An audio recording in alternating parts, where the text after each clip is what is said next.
Hello everyone, good morning. Today is 12th of January and welcome to the Hindu newspaper analysis discussion. So guys, let's start with the video. In today's video, we are going to discuss entire analysis of Hindu newspaper. We'll take articles with the background as well as the way forwards. And I would like to tell you that you can download the explainer notes of this entire session from our Telegram channel. Link is given in description box in YouTube, or you can visit Telegram and can search there by typing Thinking Palette by Sahil, and you can get the access of the notes. Now, before moving on, let's take the overview of newspaper so that we can understand that which articles are important in today's newspaper. Okay, so guys, the first article here we can see VP says courts can't dilute parliament sovereignty. So right now, basically, we see this thing that All India Presiding Officers Conference is going on. So in the All India Presiding Officers Conference, these statements have been made, and there are some other developments also that are there in this direction. We'll take that. Then 2600 crore rupee incentive for banks to promote digital payments. So guys, see this particular thing that government is promoting UPI payments and other forms of digital transactions. Now when we talk about UPI, now just I have one thing I want to tell you, that when you are making payments from card, okay, there is basically merchant discount that's there, okay, MDR, merchant discount rate, MDR, that is charged 1.5%, 2%, and that MDR is an incentive for banks to process those payments. Now, as banks need to enhance the UPI digital payments, bank also needs certain incentives. So therefore, this 2600 crore rupee incentive will be given to banks. Then moving on, guys, after that particular thing, we see this thing that then there are the advertisements and all such kind of thing has been provided. Okay, now moving on in the city section, guys, ministers in Delhi government possess power over their department. Now we have seen in yesterday's newspaper analysis, guys, that what has actually happened. There is a tussle going on that who will have the executive authority on bureaucrats who are posted in Delhi, whether the Delhi government or whether the central government. And Delhi government has provided this thing that they don't have functional autonomy. But now center has replied that ministers in Delhi, they possess a lot of power within the departments that are there. Now you don't need to track this thing every day, because now this has become more of a kind of a political angle. Then moving on in this particular direction, guys. Moving on in this particular direction, regional issues, etc., have been given political news. No need to go too much in the detail here. Okay. Now, Baipur boat to figure in DPR for Swadesh Darshan project. We'll see this particular article with respect to the art and culture. Then guys, here Godavari estuary become prime habitat for Indian skimmer. We'll see this particular article also. White-tubbed royal butterfly. We'll see this also briefly. Then coming to editorial page, reducing preterm births and stillbirths. So we'll take the article with respect to children-related issues. Okay, then below article, China's oil gambit in Taliban Afghanistan. So recently China has signed the deal with Afghanistan to extract oil reserves in the part of Amu Darya. So we'll see this particular article. Then the side article, it's talking about, guys, reckless spree. So article talks about the subsidence in Joshimath that is now going on. So we'll take this article. Moreover, in this line, there is one more article that has come in text and context. We'll see that also. Now the side article talks about the hockey World Cup adds to Odisha's reputation. Then moving, Hindu rights to ploy to win over Muslims. Okay, now guys, the article is not that much relevant because it is containing little bit of religious connotations are there. No need to go too much in detail in the article. Then the best batsman in test across eras. Fine. Text and context page, why is the land sinking in Joshimath? So this article, guys, now we have seen this thing that this particular issue, it has become a very important concern in ecology versus development debate. And yet one more article has come. So some very good points have been given in this particular article explaining this entire issue. We'll take this article. Then further moving on, guys, on next page, this is bibliography article. Fine. Ilas Bus, Allahabad and Prayagraj, a city with many names and many stories. So basically, now these particular books which have been written on Prayagraj, okay, so their plots, etc., are being provided. Now, if you want, just for leisure, if you want, you can read the article, but for UPSC, academic substance is not there in this article, so no need to go in that direction. Then moving on, Ukraine war has left nations with rising debt. Shringa. Okay, so we see this particular thing, guys, that Russia-Ukraine war is going on and there is no end in sight. So obviously it is impacting the world economies and economies of other countries as well. Okay, moving on in this particular direction. Fine. Office of Registrar General of India following obsolete criteria to define scheduled tribes. We'll see this particular article and what are the new changes that are to be brought. We that also will be taking up. Now understand this thing, guys, that yesterday also I've told you that this Bhopal gas leak case has come in the news. What happened? Government is saying that Union Carbide, okay, need to pay more money to settle the claims. Now they have said this thing that already we have agreed to pay $470 million compensation in 1989, will not revise it. Okay, so now it has been said that this particular issue is going on. You don't need to track day-to-day development of this particular article, not at all needed for exam. Then moving on, 21 opposition parties invited to Bharat Jodo Yatra. Political articles, no need to go. Many favor fixing minimum numbers of days for functioning of House. So this article we'll see with respect to the parliamentary reforms. Okay. Then moving on, guys. After that, here three multi-state societies to promote and distribute seats. Okay, we'll see this what article what it is talking about. Fine. Then FCI scam, etc. World page. UK Japan Inc. Defense Pact allowing troops deployment. Okay, so basically UK and Japan, they have provided this particular thing that more military engagements will be facilitated between UK and Japan. Okay, troops will be deployed towards each other. Both UK and Japan are focusing towards their Indo-Pacific strategy, and in that Indo-Pacific strategy they wanted to have more partners, so therefore this deal has been signed. Now see this thing. Do you need to go too much in the detail in this particular article? Just guys, you see the heading and we'll see that in as a part of the Indo-Pacific strategy this particular thing is going on. Okay, now moving on, after that coming to the business page. Government nets 87% of direct tax goal. Okay, so up till now 87% of direct tax goal has been achieved. Now one more thing, I have told you earlier also that please don't track all these datas day by day, month by month basis. When economic survey will come, all these particular month the datas will be given, the last year's data will be given, so that only you can see. Then moving on, guys, then we have sports page. So this is overview of this entire newspaper, guys, and now let's take all the relevant articles one by one in the detail. And guys, please do hit the like button. Please do hit the like button if you are liking the initiative. Now okay, so starting up. So guys, we will be starting up with the GS quotation which we take in every class. So today we'll take quotation from Nelson Mandela. So Nelson Mandela says, to deny people their human right is to deny their very humanity. So human rights are inalienable. They cannot be divorced. The basic existence of a human being is giving them their human rights. This is the core essence which defines their humanity. So these human rights have to be given irrespective of the fact what is their nationality, what is their religion, what is their ethnicity.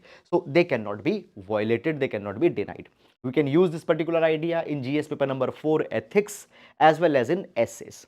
Okay, moving on.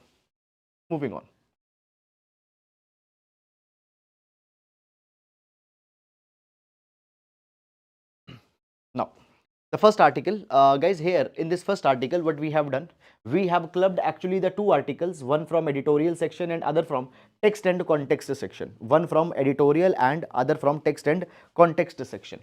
Now why is the land sinking in Joshimath?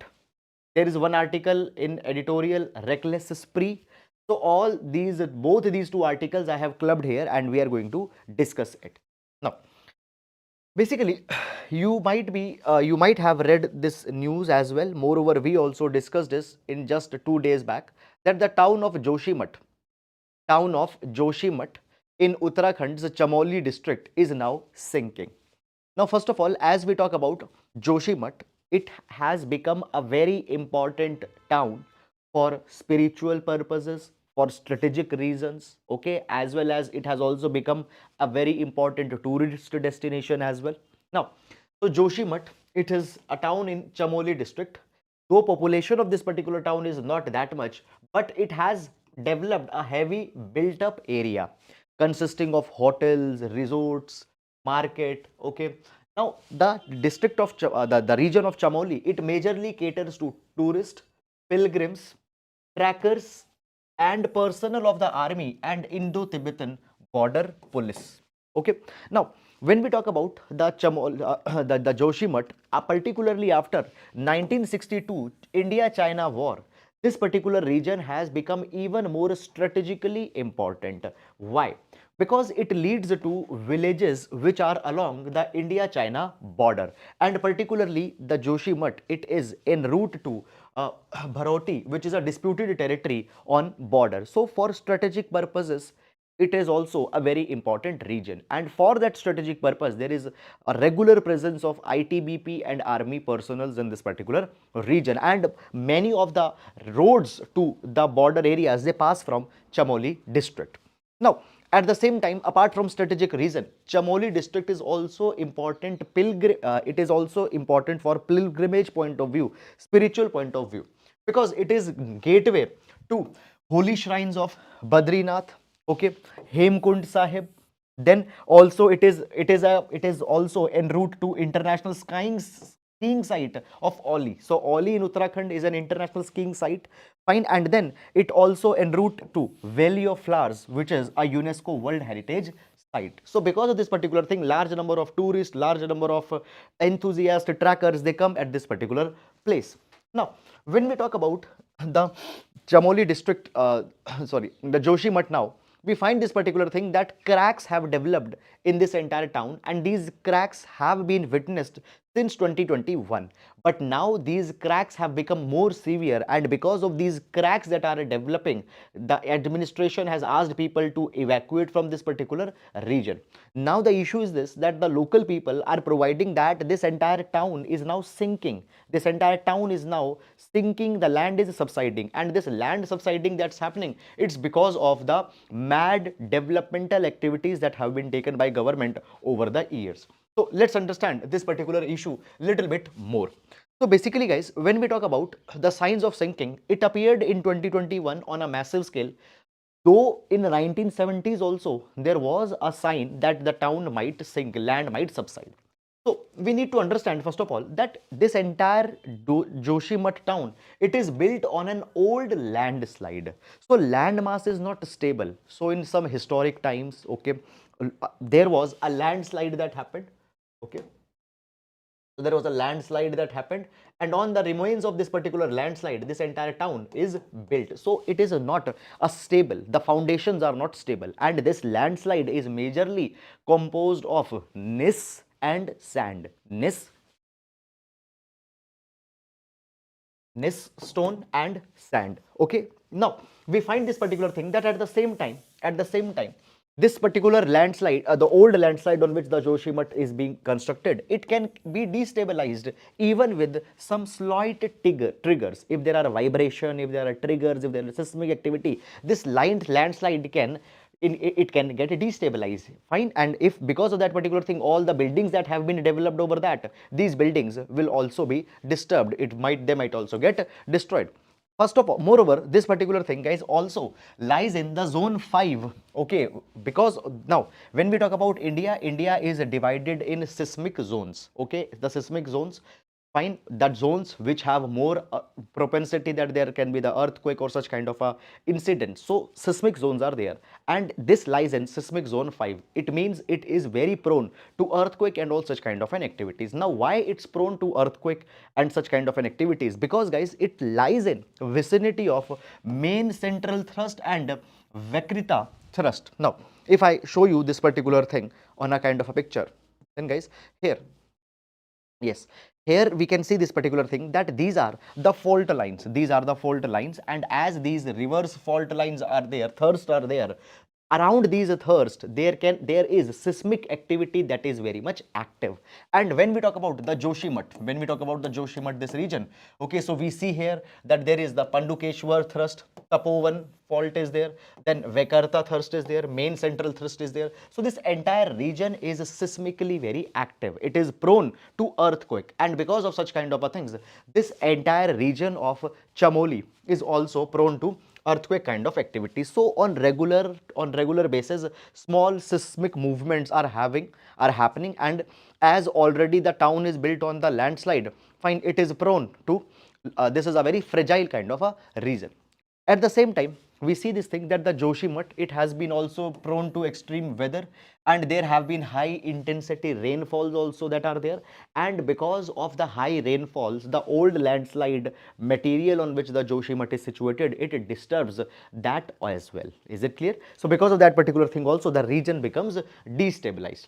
Moreover, when we talk about the land subsidence in this particular region, I told you it has been discovered in past in 1970s as well. So in 1970s, when the landslide was identified in this particular region, at that point of a time, Uttar Pradesh government, now in 1976, Uttarakhand was not a separate state, it was part of Uttar Pradesh. So Uttar Pradesh government, it constituted MC Mishra committee to study that why land is subsiding in Chamoli.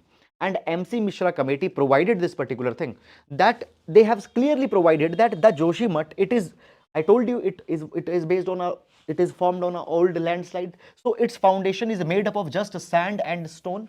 It was said that no heavy construction should be carried in this particular region. Unscientific construction should not be carried in this particular region. They have given a very clear warning. But what has happened? Government had done the opposite. Government has done the opposite. They have built heavy infrastructure projects. They have allowed hotels and all such kind of things.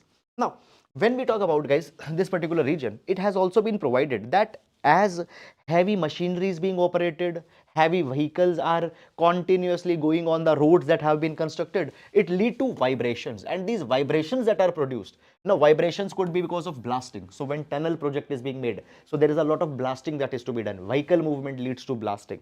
So they actually, what they do, they basically create a disequilibrium. Okay, so the landslide, okay, the material, it gets disturbed. A disequilibrium is created, and because of this particular thing, the region is becoming more fragile, region is becoming more destabilized. Okay, moreover, it has, guys, also been provided that National Thermal Power Corporation, NTPC, it is leading Tapovan Vishnugad hydropower project here, and this Tapovan Vishnugad hydropower project, number one, has created a lot of seismic pressure on the region. Because of that particular thing, region is getting destabilized. So guys, you know this thing, when a hydropower project is to be developed, a lot of water will be trapped, and that particular water will put pressure on the land, okay, and it might ignite the seismic pressures. So Tapovan Vishnugad hydropower project is a kind of a culprit. Secondly, guys, what has happened, there is one incident of 2009 which is being highlighted in this particular entire process. So what happened in 2009, when the Tapovan Vishnugad hydropower project's construction was going on, during this construction, a tunnel boring machine was used here, and this tunnel boring machine has punctured one aquifer. Okay, so what happened, we have aquifers in which water is stored under the surface of earth. So one of aquifer got punctured by this tunnel boring machine, and guys, what happened, water started to leak from this particular aquifer, and every second, now listen very carefully, every second 7 to 800 liters of water is getting drained out, and this water is getting drained out from 2009 to till now. So you see this particular thing that already around 15 years have happened, 13-14 years have happened, and this water is leaking every second. 7 to 800 liters of water is leaking from this aquifer. Because of this particular thing, it has been seen that this entire town is also started to dry up, and because this water is now getting drained, this water is getting drained, a kind of a cavity, empty structures are being created under this particular region. Already the region was not stabilized, and now these empty structures that are being created, they further be impacting the stability of this entire region. They will further be impacting stability of the region. Okay, moreover, apart from this, the construction projects are going on. So there is a Helang Marwadi bypass which is being built here by BRO, Border Road Organization. Because of this road construction project also, it has been said that the region's topography, the region's fragility is getting impacted, and at the same time, the Char Dham highway projects, Char Dham highway, which aims to the Char Dham highway project expansion that is going on in Uttarakhand, it also has led to a lot of landslides. Fine. So these are big reasons that why the Chamoli town is is sinking. At the same time, it has also been provided that a high powered committee was constituted by Supreme Court, and this high powered committee had tried to review feasibility of this entire project, that is the Char Dham project, and they have provided this particular thing, that geotechnical feasibility study should be carried before taking up any construction project, any developmental project. But these feasibility studies up till now have not been carried properly. Okay, now moreover guys, understand this particular thing, that we also find that there is one also unique kind of a problem that's there in this region. There are a lot of buildings which we have said that they are constructed. 85% of the buildings in these towns, fine, including the buildings that are owned by the army, what they have done, they are not connected with the sewage water system. Rather, they have developed soak pits. Okay, so this is a building. Below the building there is a pit. Okay, and in this soak pit all the sewage is just getting drained out. Fine, they are not connected with the sewage. So as these pits have been developed under the buildings, what has happened, they have created again the cavities between soil and the boulders. They have created a cavity, and because of this particular cavity also, the foundation of region is getting disturbed. Is it clear? So because of all these particular reasons combined, we find this particular thing, that Chamoli region has become more prone, has become more fragile, has become destabilized, and because of that destabilization, this entire town is now sinking. So government needs to take a timely lesson, and these kind of events guys have happened in other parts of the country also. So wherever majority of water extraction, mineral extraction have happened, their regions have also become destabilized. So these things should serve as a timely reminder. Okay, so that is guys all about this particular thing. Okay, now moving on to next article. Office of Registrar General. Fine. Sir, if 7 to 800 liter of water is falling every second, how come it has not come to known to NTPC? No, NTPC knows that. Okay, NTPC knows that, local people know that, everybody knows that, but nobody is doing. Okay, NTPC knows that, and it has been said that it is also leading to, this is linked to sinking of Joshimath. But recently NTPC released their statement and they said that up till now no study has directly linked it. Okay, so it's not the case that they don't know, they know it. Okay, everybody knows it. Fine. Now next is Office of Registrar General of India following obsolete criteria to define scheduled tribes. Now this particular article will take with respect to GS paper number 2, GS paper number 2, social justice. This article will be taken under GS paper number 2, social justice. So basically guys, as we talk about the scheduled tribes in India, now first of all you need to know that there is a difference between scheduled caste, scheduled tribe and other backward class. Okay, now first of all, when we talk about scheduled caste are the people who have been meted with historical injustice, people who have been meted with historical injustice, and in order to make up for that, those injustices that have been meted out, as a principle of reparation, these people are now being given reservation, affirmative action, all these things.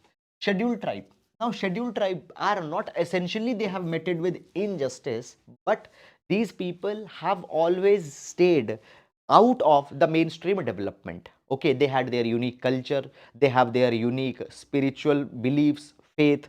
Okay, so because of that they never got mainstreamed and they were untouched by development. So special safeguards are to be given to scheduled tribe people. We have OBCs, other backward classes. Now they don't have unique culture like STs, they don't and they have not faced historical injustice as a scheduled caste have faced, but during development they got ignored. Okay, they did not got much of benefit out of government's economic reforms and all such kind of things. So we aim to provide special treatment to scheduled caste, scheduled tribe and OBCs. For example, reservations are given, affirmative action are given to them, all these kind of things. Now the point is that guys, when we talk about the scheduled tribe, understand this particular thing, that the president is empowered to issue the scheduled tribes in a particular, issue the list of scheduled tribes in a particular state. Now before identifying a particular tribe as a scheduled tribe, the approval has to be given by Registrar General of India. Now, this particular article is talking about that Registrar General of India approves the scheduled tribe on a very old criteria that was listed by the Lokur committee. Okay, and now the demands are being made. Demands are being made. Just a minute.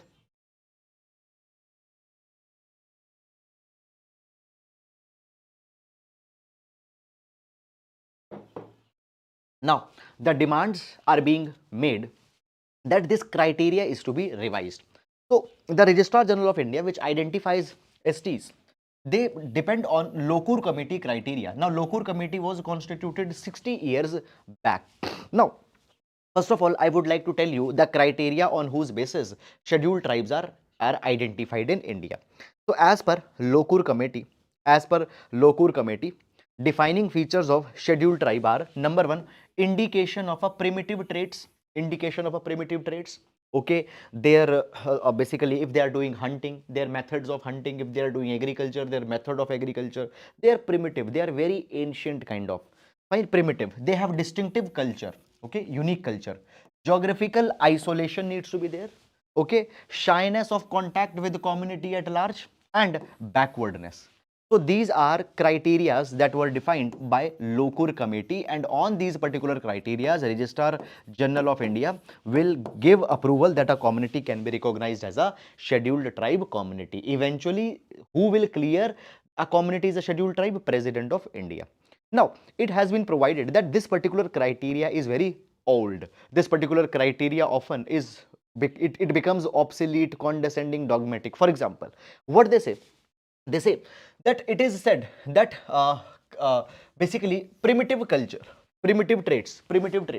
Now, mainstream people might find the scheduled tribe that they are primitive because they still don't use the TV, they don't use mobile phones. But according to them, that is their unique way of life. So saying that this is primitive, this is modern, this is superior, that is inferior, it shows a kind of a condescending attitude. Okay, moreover, if you see this criteria, geographical isolation, we see this thing that today infrastructure has reached to every corner of the country. Okay, infrastructure, telephone lines, fine. The point is that geographical backwardness today is not a criteria. Every tribe has come in contact with the mainstream in some limited capacity, and then they are being denied their benefit because they say that you are not geographically isolated. So today these criteria are needed to be changed. Now, in this particular direction, guys, since 2017, government is considering that we will change the criteria. Moreover, in this particular direction, guys, government has also constituted Rishikesh Panda Committee in 2014, and Rishikesh Panda Committee of 2014 very clearly provided that of these old grounds that were given by the Lokur committee, for example here, fine, Rishikesh Panda committee provided that the grounds given by the Lokur committee, they have become obsolete. There is a lot of transition that has happened, acculturation that has happened, cultural mingling is happening. Okay, often tribal communities, they are getting intermingled with the mainstream communities culture also. So because of this thing that we need to bring a kind of a new criteria. Okay, sorry, uh, we need to these were the criterias, that were given. So we need to bring the new criteria. Now, what are new criteria that have been proposed? So we'll see these new criteria one by one. Number one, it has been provided that we need to see that their backwardness on basis of the socio-economic backwardness, educational backwardness, and all these kind of things are to be taken. Moreover, it has been said that historical geographical isolation, which may or may not exist today. In past, they might be isolated, but today they may or they may not be isolated. This factor needs to be taken. Moreover, when we talk about the primitive traits, this is a very kind of a vague kind of a word. We need to remove it and we need to bring certain concrete grounds. For example, distinct dialect, presence of a core culture, relating to their life cycle. Okay, now relating to their life cycle, they need to have unique customs of marriage, unique songs, compilation, dance, paintings, folklores. All these particular kind of new criterias and more reformed criterias are needed to be identified to recognize a community as a scheduled tribe community. So these are certain new criterias that are being proposed here, but as of now, As of now, they Registrar General of India is following an obsolete criteria. Is it clear? Now see this particular thing, that this particular dimension has come multiple number of times in the news, because guys, first of all, recently before the elections of the Himachal Pradesh, government identified many scheduled tribal communities, its status of scheduled tribes. Some communities who were SCs, their status have been changed to scheduled tribes also. This has happened. We have seen it also multiple number of times. So scheduled tribes, again and again, their criteria of identification is coming in the news. So please keep it in your mind. Fine. I hope guys that it is very clear. Okay. Moving on. Okay. So still there are doubts. Then is NTPC not responsible for stopping it? Because maybe it's not reason for shrinking of town, but it's certainly a matter of wastage of water. See, yes, Arjuna, it is the case, but point is that Mishra committee recommended in 1976, you don't do the construction, but who takes responsibility? In India, the problem is this, that we know what's right, what's wrong, but nobody is ready to take the responsibility. NTPC, as of now, they have said that there is no link. Okay, because long-term study has not been carried since 2009. The water is leaking from there, but we have not carried a study that how it's impacting the geography. There is no study, so obviously they are directly denying it. Okay. Now, these two articles, guys, they are talking about All India Presiding Officer Conference that has started. If you remember yesterday newspaper discussion, we have seen this particular thing, that All India Presiding Officers Conference is starting, where Speaker of Parliament, Speaker of Lok Sabha will presiding it, and the presiding officers of other legislative assemblies will participate. Okay, so certain key takeaways have come from this All India Presiding Officers Conference. Now, what are key takeaways that have come? First of all, guys, uh, first key takeaway that has come out of this particular thing is that a majority of presiding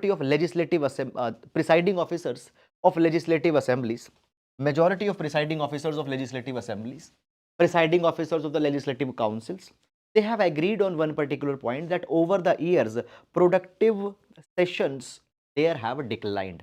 Minimum number of sittings that need to be there in parliament, minimum number of sittings that need to be there in state legislative assembly session, they are coming down. A lot of time is being wasted due to disruption, due to chaos, due to ruckus that is being created in parliament as well as state legislative assemblies. So we need to reduce that particular wastage of time that's there, because in this particular wastage, a lot of important national issues, state level issues could be discussed. Moreover, it has also been provided that we need to ensure that there needs to be some minimum number of days during which the legislative assemblies, legislative councils in the state, parliament, Lok Sabha, Rajya Sabha will operate. Some minimum number of sessions need to be there. Okay, so that needs to be there. Fine. Okay, so that basically in planned manner, process of parliamentary business, process of business in state legislative assemblies can be carried.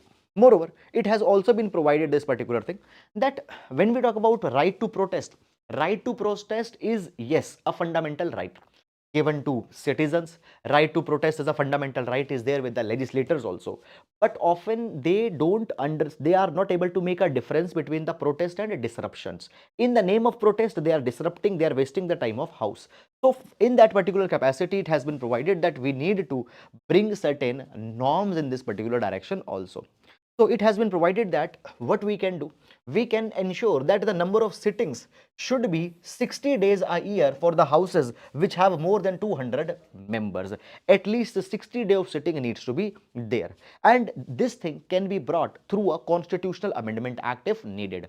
Now, there is no such kind of a statutory obligations that you have to meet for these minimum days. But now they say that more than 60 days, minimum 60 days of sitting should be there at least. Okay, now by this particular thing, what will happen, the time that is being devoted to constructive working, the time that will be devoted to brainstorming, deliberation of the bills, it will be increased. Okay, moreover, it's also being provided that now we also need to develop a platform by which, just a minute, now we also need to develop a platform on which state legislative assemblies as well as the parliament, their officials, their members and the presiding officer in parliament, Lok Sabha and Rajya Sabha. Lok Sabha there is a speaker, Rajya Sabha there is the vice president. So presiding officers in Lok Sabha and Rajya Sabha and presiding officers in state legislative assemblies, they can connect with each other. Information transfer can happen seamlessly. So for this particular thing, it has been provided that the single digit Sansad platform will help in such exchange of information in legislative bodies. It will improve communication, okay, all such kind of things will happen. So support for digital Sansad Parliament initiative has also been given. We have seen it yesterday also. Now, as this presiding officers conference is going on, we have seen yesterday that it will be presided by Speaker of Lok Sabha and it will be inaugurated by Vice President. Okay, so as Vice President inaugurated, so we find this thing that executive and judiciary tussle is still going on. Okay, now I have told you this multiple number of times that what's this particular dispute all about in the present times. So basically, judiciary accuses executive that we are clearing the name through our collegium for Supreme Court and High Court judgeship. But these names are not being cleared by central government. Okay, they are not clearing the name. They are deliberately leading to delay. And executive says that this entire process of collegium system, fine, is wrong. It fuels nepotism, it fuels favoritism. Okay, and executive directly, particularly vice president at multiple number of times have said this particular thing, that judiciary has actually tried to consolidate their power a lot. Now, what has happened in this particular matter? Basically, Vice President has said this particular thing, that judiciary consolidated their power by the notion of a basic structure, by basic structure doctrine. So guys, now what is basic structure doctrine first of all? So we see in 1973 Keshwaranda Bharti case, Supreme Court came out with basic structure doctrine. Supreme Court provided that if Parliament want to bring an amendment, they can bring amendment in the Constitution of India, but they cannot change basic structure. And what is basic structure? That basic structure will be provided by Supreme Court on case by case basis, it will be decided. So you cannot touch basic structure. And what happened? Supreme Court struck down 99th Constitutional Amendment Act in past. 99th Constitutional Amendment. Now 99th Constitutional Amendment Act was on a National Judicial Appointment Commission. So as of now guys, when we talk about as of now, if I tell you, we know this particular thing that judicial appointments are higher judiciary's appointment. High Court and Supreme Court judicial appointment is done by the Supreme Court Collegium. So a collegium of 5 members, that is Chief Justice of India plus 4 senior most Supreme Court judges will suggest name for Supreme Court judgeship. And there are the collegium of CJI plus 2 senior most judges of Supreme Court, they will recommend the names for High Court judgeship. Okay, now to change this particular thing, National Judicial Appointment Commission came, and National Judicial Appointment Commission gave power to executive also. It also had the prominent provision of the eminent jurist, who will then recommend Supreme Court judges, High Court judges, and transfer of High Court judges. Now, basically what happened? Judiciary struck down this National Judicial Appointment Commission, which was brought by 99th Constitutional Amendment Act. Now, Vice President had said this particular thing, that this law was passed by unanimity. Not even a single member in Parliament opposed the 99th Constitutional Amendment Act by which we brought NJC. But Supreme Court struck it down on the basis of the basic structure. So, Vice President had said that parliamentary sovereignty to make the laws, to bring an amendment, this parliamentary sovereignty cannot be struck by Supreme Court. Cannot be diluted by one upmanship. Okay, it has been provided that all the wings of the state, judiciary, legislature and executive are important. One institution should not be given a lot of power. So this tussle, this dispute between judiciary and executive is going on. It has become really old and still it's continuing. So that is all guys about this particular article. Okay, now moving to next article. Okay, now this particular article will see with respect to the prelims examination. Just a minute. So with respect to the prelims examination, we'll see this particular article. Okay. So here we see Paipor boat to figure in fine DPR for Swadesh Darshan project. DPR stands for Detailed Project Review. Detailed Project Review. Now, actually in this particular article, guys, we need to know about this Baipur boat or Uru. Baipur boat or Uru, which has been mentioned. Few days back, guys, what has happened? Kerala has also applied for GI tag, geographical indication tag for this by Uru boat. Okay, so we'll be knowing about this Uru boat little bit in detail, because in art and culture prelims examination such kind of questions can be asked. Okay, particularly the news on GI tag which were there, they can be asked. Now, and then we'll understand what is the Swadesh Darshan scheme which is being mentioned. So basically, guys, first of all, when we talk about this Uru, now Uru, just a minute, Uru, fine, it is a wooden boat. It is a wooden boat which is completely handcrafted. There is no usage of modern machinery. There is no usage of modern tools. This boat building tradition is going from past 2000 years, and from these in past 2000 years the same techniques, methodologies are being used even today.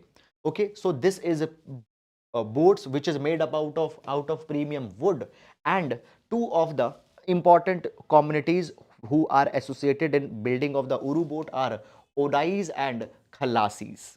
Clear? So they build this particular boat. Now, basically, guys, why this particular boat has come in news?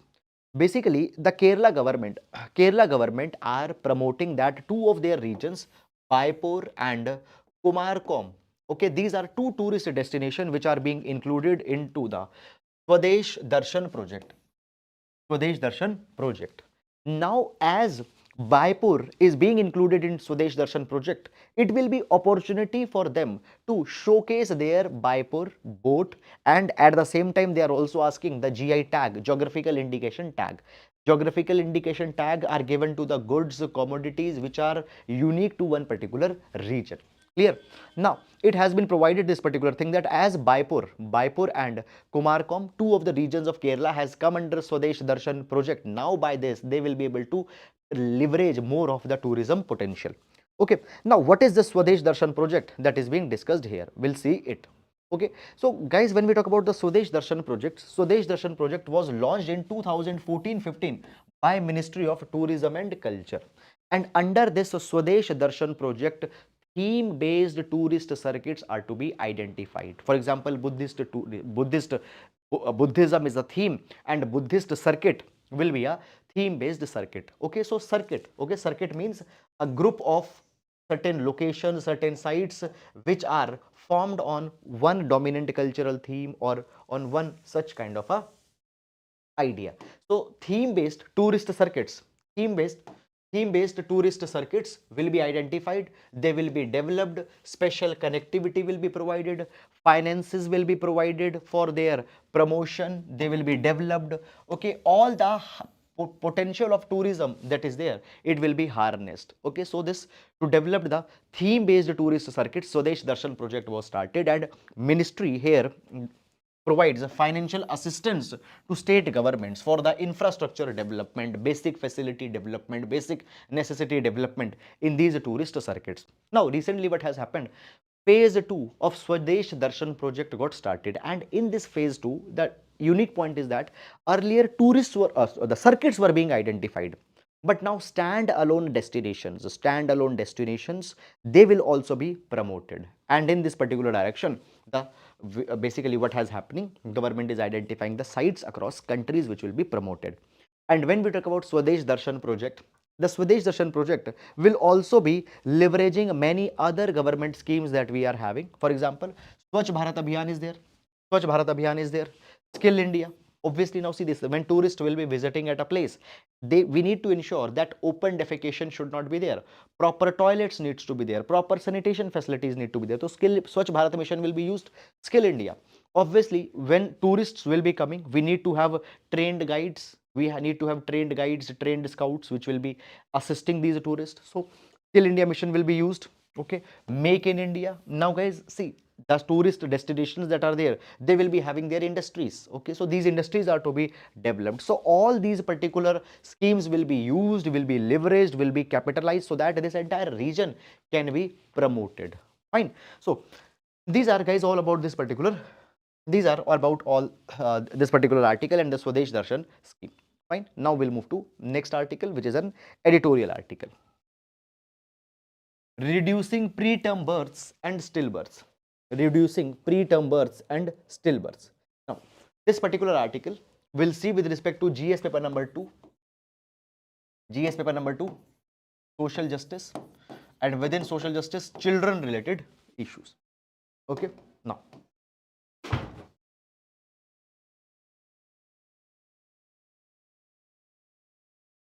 okay. Yes. So basically, guys, here there are certain references of the reports have been given. These are important reports. So I will insist that you please download this PDF and please use these data in your answers, because often when we talk about answer writing, find how much we are complementing our answers with the data reports. It plays a very important role in this particular direction. Okay. So basically, a minute. Yes.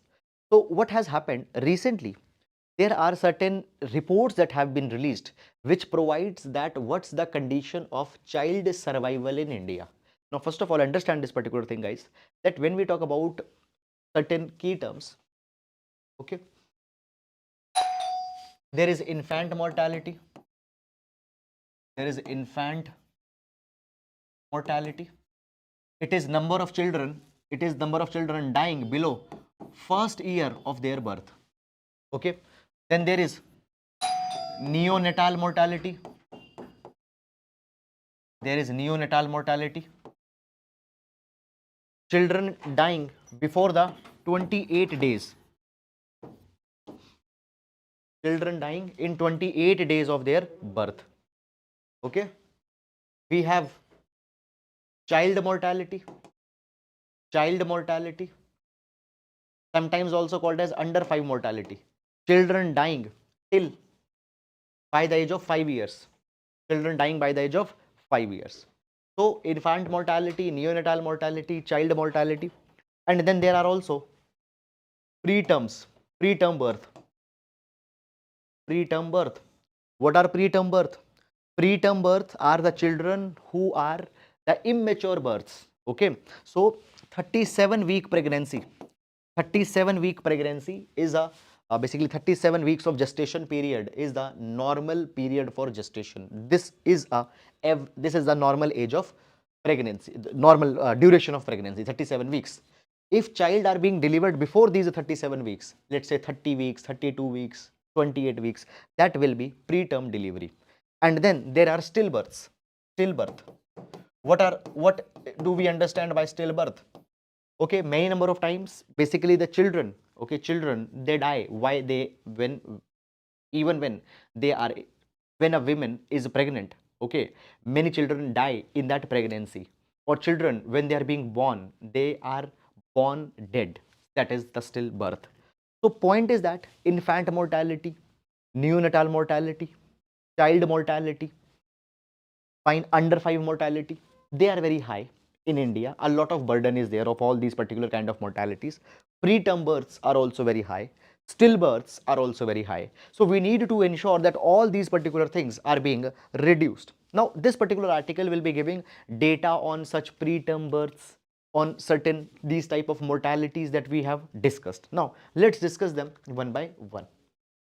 So basically, guys, what has happened recently, levels and trends in child mortality report is released by United Nations Interagency Group for Child Mortality Estimations.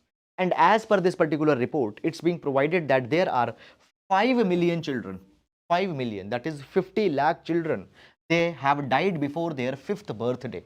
They have died before their 5th birthday. So child mortality or under 5 mortality is 5 million. Okay, and it has been provided that out of this over half, that is around 2.5 million. Now it is being said that half, fine, they died between 1 and 59 months, and remainder half they died in just first month of life. First month of life. Okay, so the first month. Okay, so you can say that the 2.5 million children have died before 1 month, and from 1 month to 59 month, other 2.5 million child they have died. So what we find? We find that there is abnormally high neonatal mortality rate. Out of total death till the age of 5, half are happening in just 1 month. Half are happening in just 1 month. So we see this thing that there is severely high neonatal mortality rate. Now, when we talk about, guys, child mortality in India, so 5 million are throughout the world, and specifically India has around 7 lakh under 5 deaths. 7 lakh under 5 deaths are there in India. Now, in these particular deaths, we see this particular thing that out of these 7 lakh, 5.8 lakh infants have died before their first birthday. This is infant mortality rate. 5.8 lakh are died before first birthday. 4.4 lakhs are neonatal deaths. Out of 7, you see 4.4. Okay, 5.8 total died before first birthday, and out of that 4.4 lakh children have died in just first 28 days. Okay, so again in India also very high neonatal mortality rate is there. Okay, moreover, it has also been provided that there are regional variations. Certain states have abnormally high neonatal mortality rate. For example, according to sample registration system SRS 2022 survey, it has been provided that infant mortality rate in Madhya Pradesh is six-fold of Kerala. Okay, 6 times more than Kerala, and then 6 times more than Kerala, the cases are there in Madhya Pradesh. Okay, now we have certain reports on stillbirths as well. So in this particular direction, there is a report titled Never Forgotten. Now this Never Forgotten report has been released by United Nations Interagency Group for Child Mortality Estimation. Okay, and in this Never Forgotten report, they have estimated child stillbirths. First of all, what is a stillbirth? A child who dies any time after 22 weeks of pregnancy, but before or during the pregnancy is classified as a stillbirth. Okay, so after 22 weeks, but before the pregnancy or during the pregnancy, if a child dies, that is a stillbirth. Okay, and it has been provided that there are around 1.9 million stillbirths that happened in 2021. 1.9 million stillbirths in 2021, and India again has high number of stillbirths that have been there. Okay, so in 2021, the absolute estimated number of stillbirths in India were greater than death amongst children in 1 to 59 months of age. Okay, preterm births are also there. Okay, now the point is that there are many areas where we have neglected. There are many areas where we have neglected, and we need to focus on those particular areas. First of all, as we have discussed, preterm births, the children which are being born before 37 weeks of pregnancy, they are particularly more susceptible to many of life-threatening disease. They have many such kind of limitations in terms of their immunities, etc. We need to give special attention to them. So the children who are being born too early, fine, which before 37 weeks, okay, they are 4 times higher at risk of death after birth in comparison to those who are born. So the ones who are being born after 37 weeks of pregnancy, they are less prone to many deadly diseases. So the survivability of the children who have been born after 37 weeks of pregnancy will be 4 times higher than children who have been born in a premature stage. Okay, now the point is that this particular problem is so big, that we don't had even granular data on this particular thing. For example, at the global level, first ever report on stillbirth is released in 2020. So we have not tracked this particular problem. Okay, fine, while the births are being registered, okay, the pregnancies are being carried, how many children are stillborn children, that particular data, that estimation has been lacking to a large extent in past.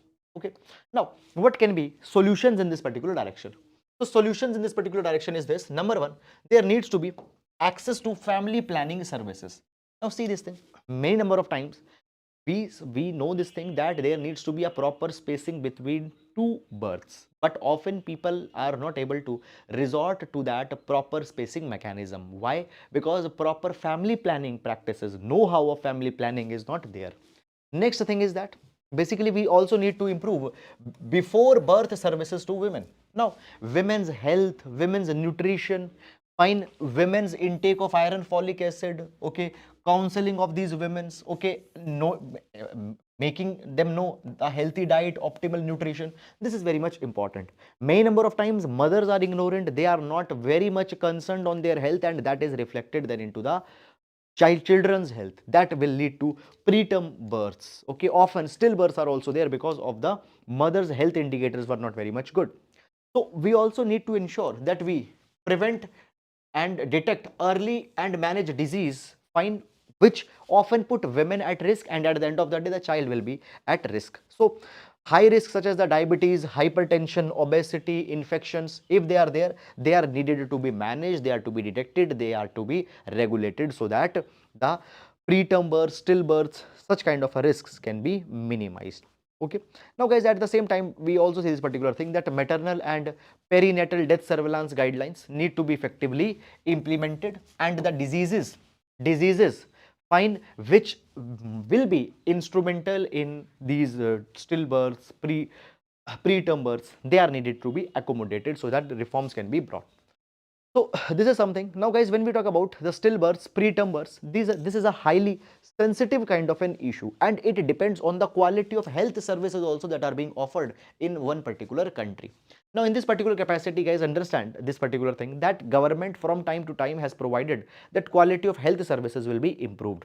And in this particular capacity, guys, it has also been recommended that the expenditure on health will be increased. It has been proposed in 2017 National Health Policy that 2.5% of GDP equivalent will be spent on health by 2025. But this money has up till now not came. Okay, so point is that we need to prevent these stillbirths, preterm births. Health services are needed to be improved, nutritional services are to be improved, awareness campaigns have to be driven so that mothers are aware about the basic care that they need to ensure. Okay, so this is now the upcoming budget which will be coming. We need to focus on these particular factors very carefully. Now, moving to next article, China's oil gambit in Taliban's Afghanistan. Okay, so we'll see this article with respect to the GS paper number 2, neighborhood issues. GS paper number 2, neighborhood issues. Okay, fine. Now, guys, what has happened? Now we see this particular thing, that China is trying to develop deeper relations with Afghanistan.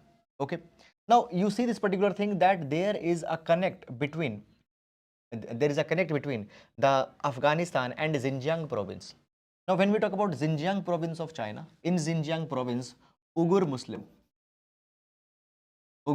population lives, and in this particular region it has been seen that there have also been terrorism that has sprouted in Xinjiang region. Often it has been said that China maintains a concentration camp here, and it actually violates human right of the people there, and as a kind of a resistance against China, terrorist activities have also been thriving in Xinjiang. Now what happens, often China is threatened that if there will be terrorism in Afghanistan, if good relations will not be maintained with Afghanistan, then spillover effects will come in Xinjiang. So therefore China tries to cultivate good relations with Afghanistan. And when we talk about relations, developing the desirable relations, understand this particular thing, economic relations can be the best type of relations that can be maintained between two countries or two regions. And in this particular line, now the China has also signed a deal with Afghanistan. So what has happened? Chinese company, that is Xinjiang Central Asian Petroleum and Gas. Now you don't need to remember the name of company, not that much important. What they have done, they have signed a contract with Taliban-led Afghanistan for oil production in Afghanistan. So basically, Afghanistan will give access to Amu Darya basin. So northern part of Afghanistan, here there is Amu Darya, and Amu Darya region has rich oil reserves. So Amu Darya basin's access will be given by Afghanistan to China, and China will explore oil from here. And this particular deal is around $540 million deal that have been carried between Afghanistan and China. Now, Taliban Taliban, which is ruling Afghanistan now, they have called it as a kind of a major economic victory. And they are showcasing this particular deal to Western world that we are opening our economy, we are welcoming the strategic investors, sovereign investors such as China in our country. Now, as we talk about this particular deal that has happened, this deal is not just for energy security. This deal is not just for energy security. This deal has one strategic dimensions attached to it as well. Now, what are strategic dimensions that are attached with this particular deal? Let's understand them. Okay. Now, first of all, we see this particular thing that, just a minute. China always wants that region of Central Asia should be out of the reach of the West. Because if West, particularly USA's presence will increase in Central Asia, Afghanistan, directly it will be threat to China because USA had come in backyard of China. And basically today we see that power confrontation is happening between US and China only. So China wants that the West should stay as far away from its neighborhood as possible. So it wants to keep them away, and therefore China engages with the countries of Central Asia, countries of Afghanistan, and the same thing China has done now. But we saw this particular thing that actually this China's basic idea, it got contested because of the Russia-Ukraine war. Now, as Russia invaded Ukraine, what has happened? USA had got its interest renewed in Central Asia. And now the USA is again coming back. Fine, this is something that has happened. Moreover, guys, understand this thing that as Taliban got power in Afghanistan, just a minute, as Taliban assumed power in Afghanistan, in that particular capacity, many of the regions in many of the countries in Central Asia which are making boundary with Afghanistan, they have cultivated positive relations with Taliban, because if they'll not cultivate positive relations with Taliban, Taliban will export terrorism in their own countries. We see this thing that many states in the region, particularly countries of Central Asia, except Tajikistan, has accepted the coming of Taliban. Why? Because they don't want to create conflict. Okay, and therefore China is also developing positive relations with Taliban so that the Taliban doesn't export terrorism in their states. Okay, now understand this particular thing, guys. I already told you this particular thing that basically Uyghur Muslims are living in the Xinjiang region, and we have also seen this particular thing that the Uyghur Muslims, they are also leading to militancy. Now Beijing, by cultivating a positive relations with Taliban, it has also pushed the Taliban to act against Uyghur-led militant groups. Is it clear or not? So this is a kind of an assurance. This is a kind of an assurance that China is trying to achieve through this particular deal. Now, in past, we saw this particular thing that whenever any negotiation was to be carried with Afghanistan, any relations were to be cultivated with Afghanistan, China had kept Pakistan in the center concern. But here, guys, we see this particular thing that China is not keeping Pakistan in the concern. Directly, China is negotiating with Afghanistan. Why this thing is happening? Because right now, equation between Pakistan and Taliban are not going very good. There are a lot of differences of opinions that have developed between Pakistan and Taliban. So, particularly because on the Tehreek-e-Taliban Pakistan. Okay, so because of this particular thing also, there is a differences, and therefore now China is directly negotiating. Moreover, at the same time, China in a way has entangled both Pakistan and Afghanistan with its tools. For example, Belt and Road Initiative. For example, China is engaging Pakistan under Belt and Road Initiative, China-Pakistan Economic Corridor, and Afghanistan is being entangled under the recent oil exploration project in Amu Darya that has been started. Okay. Now, at the same time, guys, Taliban is also aiming to establish itself. Taliban is also establishing itself or projecting itself as Islamic Emirate. Islamic Emirate. And for achieving this Islamic Emirate to become a functional state, they need to have a viable and functional economy. And how viable and functional economy will come if they will not invite such kind of investments, if they'll not deal such kind of a, if they'll not sign such kind of a deals. So in this particular direction, guys, Taliban also need this particular deal. But a question comes that will Taliban be making ideological concessions? Taliban's ideology of their hardcore Islamism that they promote, that they preach is, okay, or their all other ideologies that they have, will they be conceding on that ideology? Okay, will they be cooperating with China on the principles that China is expecting, that is something that we have to see in times to come. Okay, so that is all guys about this particular article. Fine, that is all. And now coming to the next article. So this article, the article reads, three multi-state societies to procure the three multi-state societies to procure and distribute seats. This article will see with respect to GS paper number 2, developmental issues. GS paper number 2, developmental issues. Okay, now basically guys, what has happened, union cabinet has approved a proposal that they will be establishing national level multi-state cooperative societies. Now, multi-state cooperative societies, these will be the societies that will be operational in multiple states. Actually, the design is that they and their branches should be active in almost all the states that we have. So the multi-state cooperative societies will be started, and these societies will be apex body for procurement, processing and marketing and distribution of seeds. Now see this thing, we have many native variety seeds, many traditional seeds. Today guys, we are using hybrid seeds, we are using high yielding variety type of seeds, but it is bringing our native breeds of crops under a kind of a threat. So point is that a dedicated multi-state cooperative society will be provided, which will procure the seeds, the native local seeds. It will process those native local seeds, will market those seeds, distribute those particular seeds.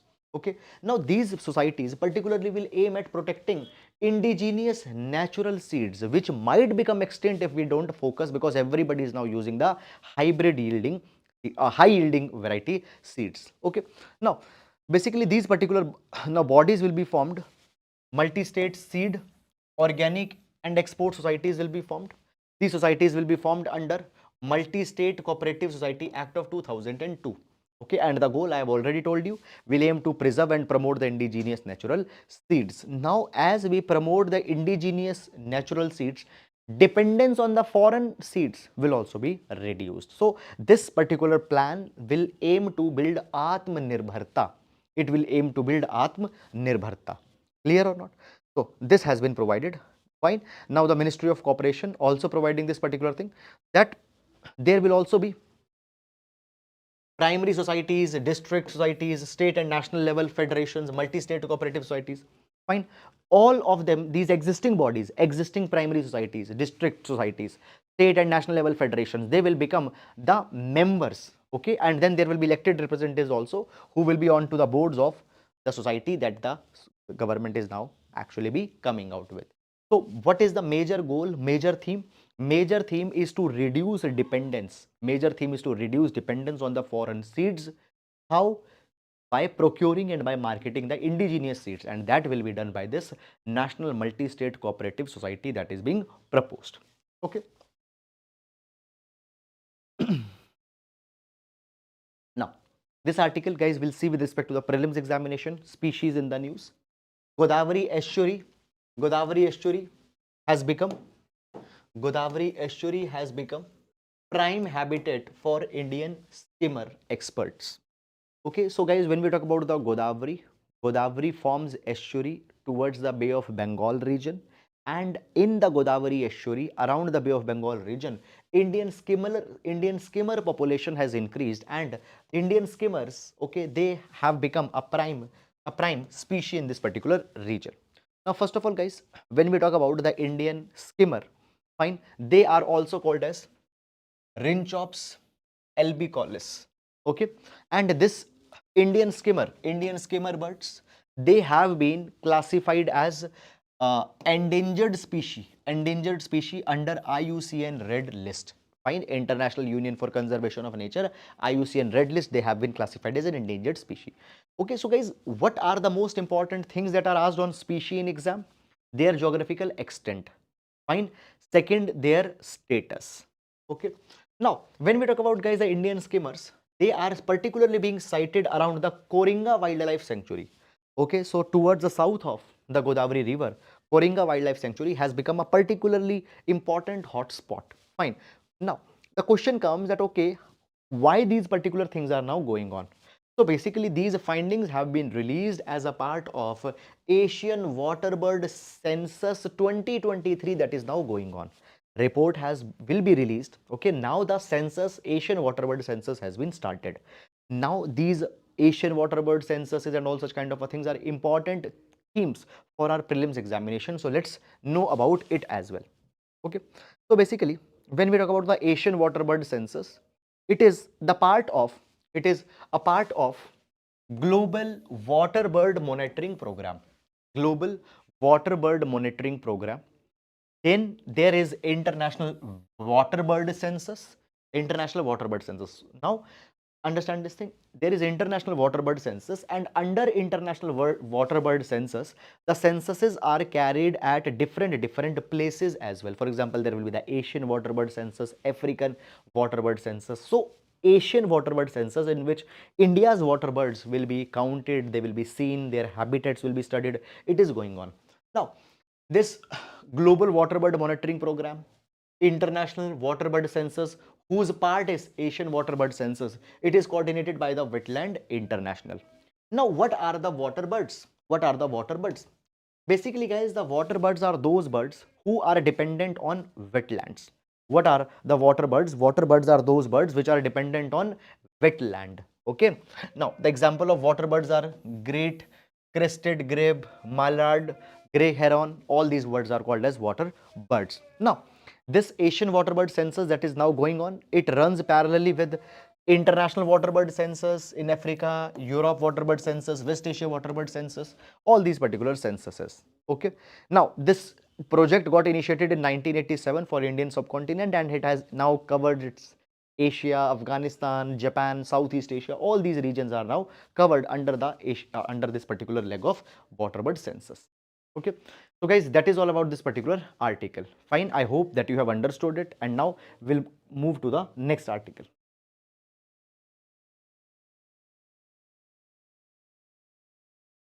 Okay, now this particular article came in newspaper. Fine. Now the article, guys, doesn't contain much of a substance because every day butterflies, caterpillars, etc. are being found. But what has happened here?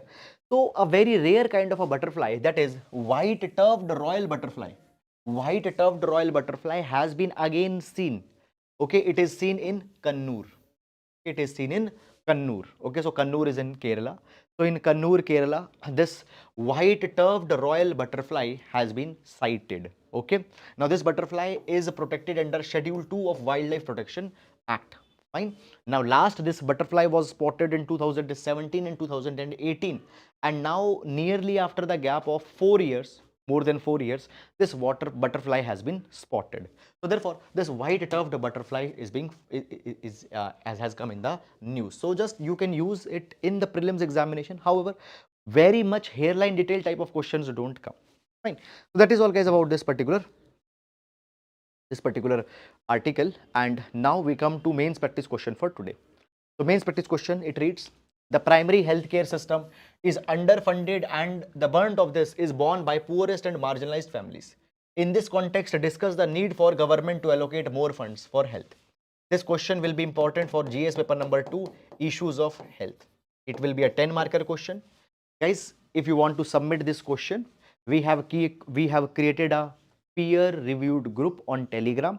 So you can go to our main Telegram channel, Thinking Palette by Sahil. There you can check the first pinned comment. On that pinned comment, link for this answer review group has been given. You can upload. It is a peer reviewed group. Peer reviewed group. Okay, peer reviewed group means that you can upload your answers and you can see each other's answer and can find the inspirations from that. Okay, so that is all, guys, about this particular article. I hope, guys, that you have understood it, and with this we come to an end to today's newspaper analysis. So that is all about today.